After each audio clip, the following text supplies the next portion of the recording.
নাজিৰাৰ সদৰ মছজিদত ইছলাম ধৰ্মীয় লোকসকলৰ পবিত্ৰ ঈদ উল জোহা উদযাপন সমূহীয়া নামাজ সম্পন্ন। আজি ইছলাম ধৰ্মীয় লোকসকলে উদযাপন কৰিছে পবিত্ৰ ঈদ উল জোহা। নাজিৰাৰ সদৰ মছজিদতো আজি উদযাপন কৰা হৈছে পবিত্ৰ ঈদ উল জোহা। আজি শুভ মুহূৰ্ত যিটো পবিত্ৰ ঈদ উল জোহাৰ যিটো শুভ মুহূৰ্ত, ইয়াত আমি গোটেই বিশ্ববাসীলৈ ইয়াৰ শান্তি সমৃদ্ধি বজাই ৰখাৰ কাৰণে ইয়াত দোৱা হৈছে ইনশাআল্লাহ। আৰু এই ঈদ উল জোহা আমি যেন সম্প্ৰীতি যিটো আছে সকলোৱে যেন সমানে ভালকৈ পৰিচালনা কৰি লৈ যাব পাৰোঁ, হয় নহয়, শান্তিৰ আমাৰ বিশ্বৰ শান্তি হয়, তাৰে আমি কামনা কৰিছোঁ। আৰু গোটেই বিশ্ববাসীলৈ আমাৰ এই ঈদ উল জোহাৰ আজি যিটো সমূহীয়া দোৱা হৈছে, এই দোৱাত সকলো কাৰণে ইয়াত দোৱা কৰা হৈছে।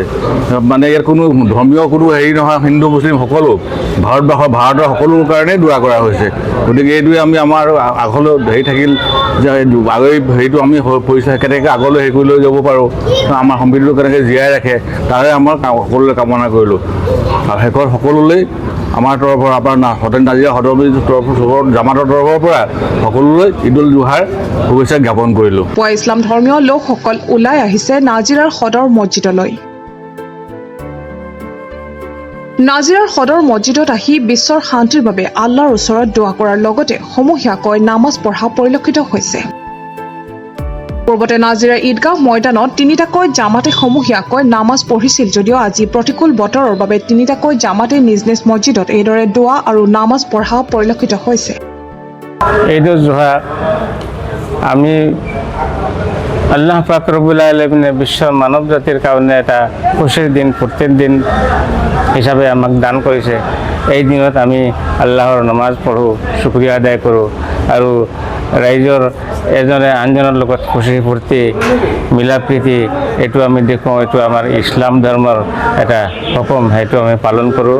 আল্লাহ পাক ৰব্বুল আলামিনে আমি সকলোকে একত্ৰিত হৈ আৰু মিলিত হৈ গোটেই মানৱ জাতি একেলগে থকাৰ তৌফিক দান কৰক, সেই বুলি মই আশা কৰিলোঁ। নাজিৰাৰ পৰা জুলফিকাৰ আলী ৰিপৰ্ট, প্ৰাটো টাইম ডিজিটেল। শদিয়াৰ পৰা ধুবুৰীলৈ, বৰাকৰ পৰা ব্ৰহ্মপুত্ৰলৈ সকলোৰে মাজত চিনাকি এটা নাম প্ৰাতঃ টাইম। থলুৱা ভাষা, কৃষ্টি আৰু সত্য বাতৰিৰ আধাৰত প্ৰতিষ্ঠিত খবৰ প্ৰাতঃ টাইমৰ প্ৰতিটো বা বাতৰি পুংখানুপুংখভাৱে চাবলৈ Facebook, YouTube, website, Twitter, Instagram আৰু ব্লগাৰ পেজত লাইক আৰু ফ'ল' কৰক। ধন্যবাদ। অসমৰ সংবাদ জগতখনৰ বাবে এক সুখবৰ। আপোচবিহীন ৰাইজৰ কণ্ঠ সাপ্তাহিক কবচ নৰূপ নসাজেৰে পুনৰ এবাৰ অসমৰ ৰাইজৰ মাজলৈ।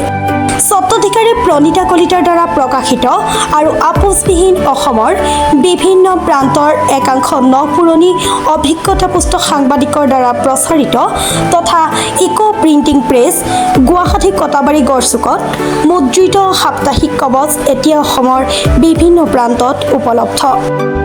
আমাৰ ঠিকনা মুখ্য কাৰ্যালয় অসম ফৰেষ্ট স্কুল, হৰিমন্দিৰ পথ, গুৱাহাটী আৰু উপ কাৰ্যালয় কলিতা মাৰ্কেট, বিজয়নগৰ, কামৰূপ, অসম।